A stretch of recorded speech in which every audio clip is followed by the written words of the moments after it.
Forgive me for the quality of this. I'm recording from my webcam simply because I'm being lazy and don't really want to go get all my stuff out. But this video is specifically about the stages I go through when setting up an intro cage. And I thought, since I needed to give you a cage tour update, that this would be a good opportunity to make this video. So this is set after you've already done neutral space and the rats have been getting along for a while, and you've maybe done that a couple of times. I usually do at least 2 if they're getting along really well. If they are having more problems, then I do more than that, up to, as many as they need. And what you're looking for is that they are calm in the neutral space together, that they're eating snacks around each other, sleeping together or in a pile. And by together, I don't necessarily mean in the pile, but they can be next to each other or just sleeping in the same general area. All that's great. And then also that grooming each other, that sort of thing. So all those are good. They've been doing that in neutral space, and then you move them into your cage. And then you're going to go through these steps. So I usually start with a cage. I'm going to move this over so there's somewhere to put my pictures. So I start with a cage that is mostly empty. There will be just bedding and food and water, and that's basically it. And since my cage is a critter nation, I tend to find some way to suspend a hammock in the exact middle. And in this case, I used some chain from Dollar Tree's garden section for baskets that hang on your porch. There's usually 3 of them on a hook for $1, which is excellent. And it's perfect to put 2 of them across the front of the cage, and then you can put your hammocks attached in the exact middle, using the back to hang the back clips and the chain to hang the front clips. That way you can still open the door and get into everybody. And I just find having one thing in the exact middle is the perfect fall breaker. So that's what I did. And I started with that, and then the rats were doing pretty good, but I noticed that they were just not letting Fudge get in the hammock with them.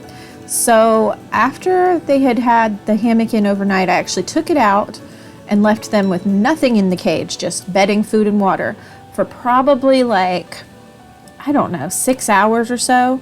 And I noticed that they were still kind of not interacting very much, but they were not fighting either. So at that point, I decided they needed something because they were clearly just bored out of their minds. And I decided to do a box. And what I did is I cut multiple openings all the way around this box. So there was no way that Fudge could get in there and then get beat up. And so once I had done that,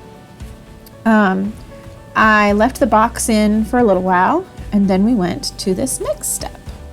That's been in there about 4 hours. So I went ahead and added this basket, and I just took handfuls of the bedding that already smells like them from in here and stuck it in the basket. So it's clean and also has bedding that smells like them. I scrubbed it before I put it in there, just to be safe, because sometimes I accidentally put away dirty toys. So I also gave them, there's a chew toy over here and one right there. It's because Fudge really enjoys things to chew on. I wanted him to have something fun to do. So this is where we're at right now. So yesterday they've been good now for a whole 24 hours. So they got a hammock and a perch.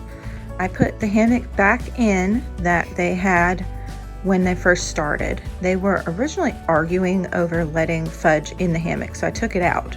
But since they've done so well with the basket and the box, and I've actually seen them let him get in the basket and box with them, I thought it was probably okay to put it back. So we did. There's still been a couple of arguments between Sprinkles and Fudge, but they calm down and get over it. So I think it's just going to take them some time to sort out stuff. Okay, then from this step, I decided it had been about a day, and they then had the basket, the box, the 2 chew toys, the perch, and the hammock. And they were not arguing really at all after about 3 days. And so I decided I really wanted to fill up the top part of the cage, which you'll see. I'm gonna move the camera over again. So I put the scarf hanger from IKEA in the center of the cage, and then I used some ropes to put along each side just to fill the space a little more without having to get dirty a bunch more hammocks, because I just didn't want to have to wash any more of them. I already had a bunch between having done the bin cage at this point multiple times and having to clean the boys' cage, and I just didn't want more dirty laundry. So I thought the ropes don't take up a lot of space in the washer and they wash really well. I have videos on that on my channel for how I do my rats' laundry. So I was just like, I'll put the ropes in. And I also had noticed I had put ropes in for Fudge and Sunday when they were in quarantine, and I thought that since they seem to enjoy those, it might be really nice to have them in the cage for enrichment. And what was really fun is I've used them, I don't even know how many times, and sometimes my boys just ignore stuff, but when they saw Fudge climbing on those ropes, they were all over it. I mean, it was so cute. They were like, oh, that's how that works. We're supposed to climb it. And they all followed him around and were like playing on the ropes, and it was just so cute. So after that, we really haven't had any issues, and I haven't actually seen them even argue. They've started playing together. They've done free roam several times and done fine. There was one incident the second time we did free roam where I don't know if Fudge tried to steal something from Marshmallow or what, but there was a loud squeak and he came running out from under the cage and went back in the cage and was clearly scared, but nobody was hurt. And so I don't know if he just picked the wrong moment to mess with Marshmallow or what, but nobody was hurt. So clearly it was very dramatic and not actual danger. So that's how I set up my intros cage.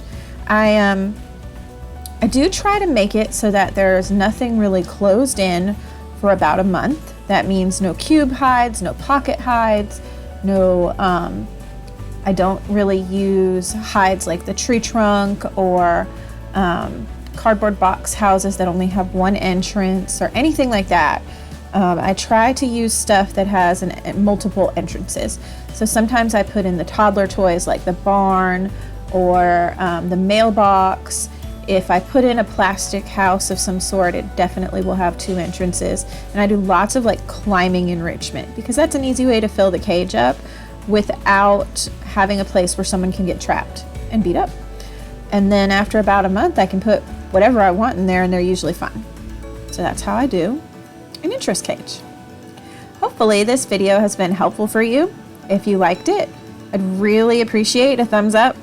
If you dislike it, that's fine. Let me know why in the comments below though. It just helps me a lot. It also helps YouTube to notice my channel a little more, which is really great. I've been getting a little more notice lately and that's been kind of nice. And it also helps YouTube to recommend my channel to other people who might be interested in it. So, there's that too. Thanks for watching. I would really appreciate it if you subscribe so that you know when I've posted more videos about our rats, DIYs, cage tours, or just the miscellaneous mischief that we get up to. Bye.